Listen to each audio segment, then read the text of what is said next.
Hello friends, welcome to the aroma eats. இன்னைக்கு நம்ம சேனலில் ஒரு சூப்பரான ஹெல்தியான சட்னி ரெசிபி தான் பார்க்க போகிறோம். அது என்னன்னு பார்த்தீங்கன்னா கருவேப்பிலை சட்னி. இந்த கருவேப்பிலையில் வந்து நிறைய சத்துக்கள் இருக்குது.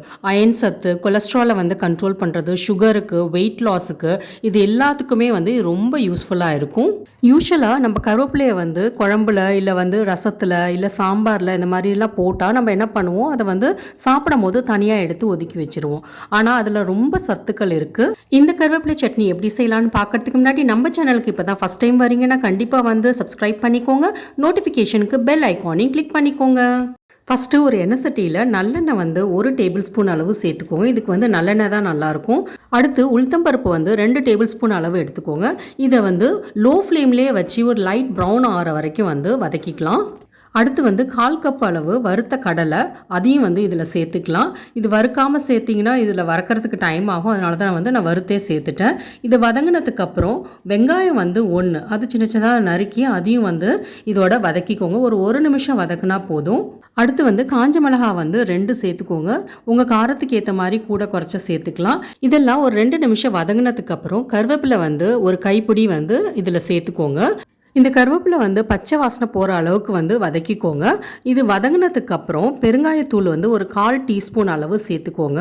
எவ்வளோக்கு எவ்வளோ கருவேப்பிலை வதங்குதோ அவ்வளோக்கு அவ்வளோ வந்து சட்னி வந்து நல்லாயிருக்கும், வாசனையாகவும் இருக்கும். அடுத்து வந்து ஒரு சின்ன உருண்டை புளி, அதுக்கப்புறம் வந்து உப்பு தேவையான அளவு, இதெல்லாம் சேர்த்துட்டு இது இன்னும் ஒரு நிமிஷம் வந்து வதக்கிக்கலாம். பாருங்கள், கருவேப்பிலை வந்து நல்லாவே வதங்கிடுச்சு. இந்த ஸ்டேஜில் வந்து நம்ம தேங்காய் சேர்க்கணும். 1 கப் அளவு வந்து திருகின தேங்காய் சேர்த்துருக்கேன் நான். உங்களுக்கு வந்து தேவைன்னா கொஞ்சம் கூட குறைச்ச சேர்த்துக்கலாம். இது வந்து ஒரு 2 நிமிஷம் வதக்குனதுக்கப்புறம் அடுப்பை ஆஃப் பண்ணிவிடுங்க. நல்லா வந்து ஆறட்டும். அதுக்கப்புறம் வந்து மிக்சி ஜாரில் சேர்த்துக்கோங்க. அரைக்கும் போது தேவையான அளவு தண்ணி ஊற்றி நல்லா வந்து நைஸாக வந்து அரைச்சிக்கலாம். பாருங்கள், இந்த அளவுக்கு வந்து நைஸாக அரைச்சி எடுத்துக்கலாம். அடுத்து வந்து இதை தாளிக்கிறதுக்கு தேவையான பொருட்கள் பார்த்துடலாம். இதுக்கு வந்து எண்ணெய் வந்து 1 டீஸ்பூனு, அப்புறம் கடுகு 1/2 டீஸ்பூனு, உளுத்தம் பருப்பு 1/2 டீஸ்பூனு, கருவேப்பிலை, அப்புறம் வந்து கொஞ்சம் பெருங்காயத்தூள், இதெல்லாம் சேர்த்து தாளித்து சட்னியில் சேர்த்துக்கலாம்.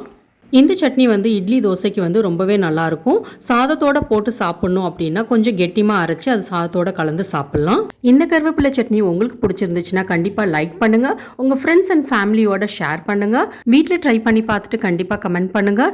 என்னோட சேனலை இது வரைக்கும் சப்ஸ்கிரைப் பண்ணலைன்னா சப்ஸ்கிரைப் பண்ணிக்கோங்க. நோட்டிஃபிகேஷனுக்கு பெல் ஐக்கானையும் கிளிக் பண்ணிக்கோங்க. தேங்க்யூ.